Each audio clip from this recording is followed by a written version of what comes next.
नमस्कार, एक बार फिर से मैं आप सभी के सामने उपस्थित हूँ बेहद महत्वपूर्ण टॉपिक के साथ। और आज हम बात करने वाले हैं म्यांमार के बारे में, थाईलैंड के बारे में, जहां पर आज ही 7.2 तीव्रता का खतरनाक भयावह भूकंप आया है और बहुत सारी इमारतें यहां पर ढह गई हैं, बहुत ज़्यादा जान माल की हानि हुई है। इसी बीच जब ये भूकंप आया तो रिपोर्ट भी आई एक कि अगर भारत में ऐसा कुछ होता है तो सबसे ज़्यादा सेंसिटिव जोन क्या हो जाता है भारत का। तो पता चला दिल्ली ऐसा क्षेत्र है भाई कि अगर भूकंप आता है तो 60% दिल्ली समाप्त हो जाएगा भारत में। ये स्थिति है दिल्ली की। अभी थोड़ी सी ही गड़गड़ाहट हुई थी और मीनारों में क्रैक्स आ गए हैं आपके, और दिल्ली बहुत ही कंजेस्टेड हो जाता है अगर हम बात करें। और यहाँ पर अगर भूकंप आया तो बहुत ज़्यादा लोगों की मृत्यु भी होगी, क्योंकि वो भागने में सक्षम नहीं होंगे। पतली पतली सी इतनी गलियाँ हैं, 5-5 खंड के मकान यहाँ पर बने हैं। तो सबसे ज़्यादा sensitive zone in India Delhi हो जाता है और यहाँ पर सबसे ज़्यादा लोगों की जानें जाएंगी, ऐसा कहा गया है। भूकंप आते क्यों हैं, कैसे पता चलता है, कितने भूकंप जो आते हैं वो ज़्यादा खतरनाक होते हैं, किस तीव्रता पर आते हैं कि वो नॉर्मल होते हैं, किसकी वजह से आते हैं, ये सारी चीज़ें हम इसमें समझने वाले हैं। सो मेरा नाम है प्राची मिश्रा और संस्कृति आईएएस के इस प्लेटफॉर्म पर आप सभी का बहुत बहुत स्वागत है। सबसे पहले म्यांमार के बारे में देख लेते हैं। तो ये वर्तमान में म्यांमार की स्थिति हो चुकी है। बड़ी बड़ी मीनारें सब ढह गई हैं। यहाँ पर एक बहुत बड़ा पैगोडा था जो कि सोने से बनाया गया था, वो पैगोडा ढह गया पूरी तरीके से और इसके रिनोवेशन का पैसा इंडिया ने दिया था जब ये जो इमारत और पैगोडा वहाँ पर बन रहा था।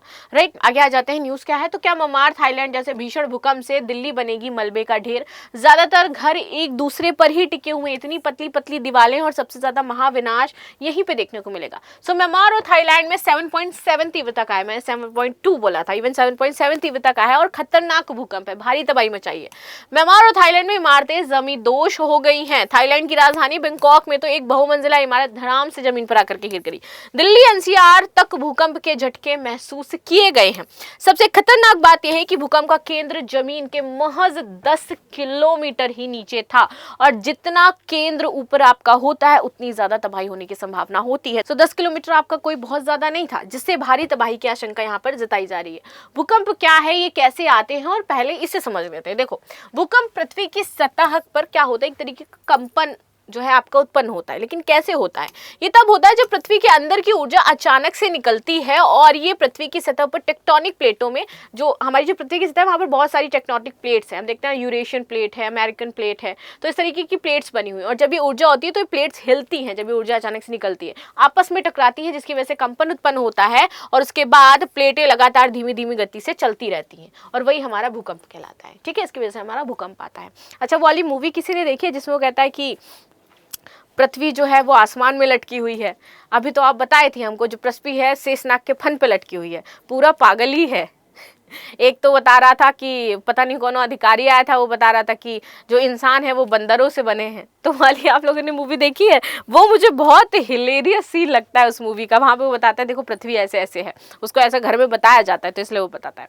खैर, आगे आ जाते हैं। इस दौरान जब ये प्लेटें आपस में टकराती हैं, रगड़ती हैं और एक दूसरे के नीचे खिसकती हैं, सबडक्ट होती हैं, कई प्लेटें ऊपर आ जाती है। तो जब कुछ आपकी ऊपर ऐसे आते हुए दिखाई देंगी तो आप देखोगे पहाड़ या फिर इस तरीके से फॉर्मेशन आपका होता है पृथ्वी पर, पहाड़ बन जाते हैं। कहीं नीचे जाती हैं तो आपको गर्द गड्ढे टाइप के वैसे दिखाई देते हैं। तो ये बड़ी मात्रा में इसमें ऊर्जा निकलती है। भूकंप के कारण जमीन हिलती है और दरारें पड़ जाती हैं। भूकंप के कुछ प्राकृतिक कारण होते हैं जबकि कुछ मानवीय कारण भी हैं। मानवीय कारण जैसे कि हम बहुत ज़्यादा ड्रिलिंग कर रहे हैं, हम बहुत ज़्यादा न्यूक्लियर जो आपके विस्फोट होते हैं परीक्षण जो है वो कर रहे हैं, मिसाइलों के परीक्षण कर रहे हैं, बहुत ज़्यादा हम लोग कटाव कर रहे हैं, तो वहाँ पर हमारी बाढ़ की जो संख्या है वो आ जाती है कि पूरी लैंडस्लाइड हो गई। वो आपके कटाव और ड्रिलिंग की वजह से होती है, खनन की वजह से होती है। तो ये सारी, इसमें कुछ तो प्राकृतिक आपके हस्तक्षेप होते हैं, कुछ मानवीय हस्तक्षेप भी होते हैं। राइट, तो टेक्टोनिक प्लेटों के आपस में टकराने और खिसकने के कारण ज्वालामुखी के फटने, भूस्खलन, खदानों में विस्फोट और परमाणु परीक्षणों की वजह से भूकंप आते हैं। म्यांमार और थाईलैंड का भूकंप भी कुछ ऐसा ही है, बताया जा रहा है कि इसी वजह से आया है। तीव्रता और केंद्र पर डिपेंड करता है विनाश की, कितना ज्यादा विनाश होगा उस क्षेत्र पर, कि तीव्रता कितनी है और केंद्र उसका कितना अंदर है या फिर कितना ऊपर है। ठीक है, हॉलीवुड की फिल्मों में ऐसा लगता है कि एक बड़ा भूकंप दुनिया के अंत जैसा लग रहा था जो इस टाइम आया था। हकीकत यह है कि कैलिफोर्निया और दुनिया भर के कई भूकंप अपेक्षाकृत शांतिपूर्ण तरीके से आते हैं और चले भी जाते हैं। वास्तविक जीवन में लोगों के भूकंप के अनुभव, भूकंप की तीव्रता और भूकंप के केंद्र से व्यक्ति की दूरी जैसे कारकों का बहुत ज्यादा उसमें निर्भरता दिखाते हैं, यानी कि केंद्र जहां पर भूकंप शुरू हुआ, तीव्रता, भूकंप का आकार कितना बड़ा होगा, राइट। आपका एरिया किस जोन में आ जाता है ये समझ लेते हैं। ये कुछ जोन डिसाइड किए गए हैं यहाँ पर, zone 1, zone 2, zone 3, zone 4 and zone 5। ये इंडिया को लेकर के बनाए गए हैं, जोन 1, 2, 3, 4, 5। और कितने ज्यादा सेफ है, जोन 1 में आपके नॉर्थ ईस्ट के स्टेट्स आ जाते हैं, आपका पश्चिमी मध्य प्रदेश, पूर्वी महाराष्ट्र, आंध्र प्रदेश, कर्नाटक, ओडिशा। और यहाँ पर भूकंप सबसे कम खतरा है, जोन 1 में ये बताया जा रहा है कि सबसे कम खतरा इनमें ही है। फिर इसके बाद जोन 2 में तमिलनाडु, राजस्थान, मध्य प्रदेश का कुछ हिस्सा, पश्चिम बंगाल और हरियाणा आ जाता है। जोन 3 में केरल, बिहार, पंजाब, महाराष्ट्र, कुछ थोड़ा सा ये बहुत ज्यादा मिसप्रिंट टाइप का दिखाई दे रहा है इसलिए। जोन 4 में दिल्ली, एनसीआर, महानगर, जम्मू कश्मीर, हिमाचल प्रदेश आ जाता है। जोन 5 जो आपका क्षेत्र हो जाता है, यहाँ पर ग्रीन कलर का आपको जो दिखाई देगा वो जोन 5 है, जहां पर ज्यादा आशंका है कि यहाँ पर आपके भूकंप आएंगे, राइट। दिल्ली समेत देश का 60% हिस्सा खतरनाक जोन में है, दिल्ली का अगर बात करें तो। भारत की भूमि का 59% हिस्सा सामान्यता से गंभीर भूकंपीय खतरों की चेतावनी से अधीन है। दिल्ली चौथे भूकंपीय जोन में आती है और ये क्षेत्र भी हिमालय के करीब है। हिमालय भारतीय और यूरेशियन जो टेक्टोनिक प्लेट है इसके टकराने से बना है, जिसके कारण इस क्षेत्र में अक्सर भूकंप आते रहते हैं। दिल्ली में कई तरीके के फॉल्ट लाइनें होती हैं, जिसकी वजह से सतह पर दरारें आ सकती हैं। दिल्ली में इन फॉल्ट लाइनों के टकराव की वजह से भी भूकंप आ सकता है। दिल्ली की मिट्टी रेतीली है, जड़ों होने के कारण झटके ज्यादा आते हैं और ज्यादा तीव्रता का भूकंप आने पर इमारतें यहाँ पर जमींदोज हो जाएंगी। और जिस तरीके से यहाँ पर कॉन्ट्रैक्टर जमीन जो फ्लैट्स बनाते हैं, मुझे लगता है कि वैसे भी थोड़े ही झटकों में वो ध्वस्त हो जाएंगे। इन तीन तरंगों से पता चलता है कि ये जो धरती है वो किस टाइप से यहाँ पर कंपन कर रही है। बड़े भूकंपों में 3 अलग अलग प्रकार की जो भूकंपीय तरंगे हैं वो पैदा होती हैं, ठीक है।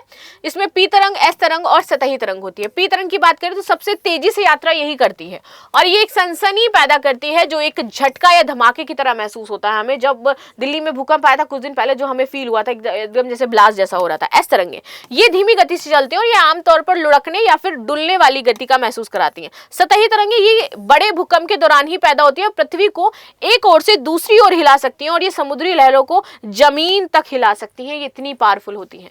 रेक्टर स्केलों पर भूकंप कैसे मापा जाता है, तो रेक्टर स्केल के अनुसार 2.0 तीव्रता से कम वाले भूकंपीय झटकों की संख्या रोजाना लगभग 8000 होती है, जो मनुष्य महसूस भी नहीं कर पाता है। वहीं 2.0 से लेकर के 2.9 की तीव्रता लगभग 1000 झटके रोजाना दर्ज होते हैं, जो आमतौर पर हमें महसूस नहीं होंगे। रेक्टर स्केल 3.0 से लेकर के 3.9 तीव्रता वाले भूकंपीय झटके साल में लगभग 49,000 बार आते हैं और ये अक्सर महसूस नहीं होते, लेकिन कभी कभार इनसे नुकसान होता है।